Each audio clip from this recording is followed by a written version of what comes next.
Hi everybody, I'm Sal. I'm Ethan. And I'm Ben. We're from a show called Back Issues, where we talk about a comic book, and I explained it to two guys who don't normally read them. We talked about the Judas contract from the New Teen Titans, but if you don't have time for the whole conversation, check out this little conversation we have that's ripped from the episode. Anyway, Cyborg, accident. Yeah, his dad gave him cybernetic Bingo. shit, and now he's alive. And now he looks like this. And yeah. he can jack into computers and so forth. Yeah. Does he have a thing? Does he have a thing like R2-D2 where like?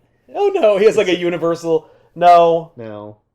Yeah, like that universal port that he uses to plug into any computer. Not really. Okay. I think you can just interface with it, right? Well, what does that mean? Well, nowadays he interfaces with it wirelessly because that exists. But back then, like, he could just like do you have a plug that was like coming out of his arm? Wires came out of him and stuff sometimes. Like, imagine if you needed a plug, you could just make any plug you needed. I think that's what he does. He does not do that.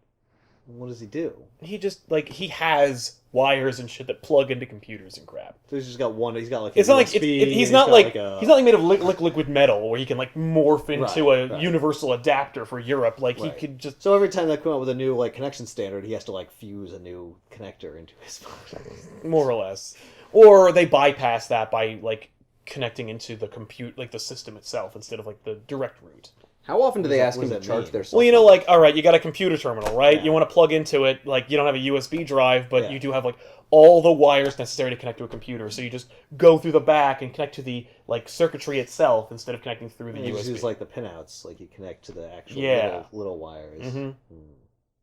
Yeah, that's more... It's like soldering in without the solder. Yeah, that's more like what he used to be able to do, but doesn't anymore.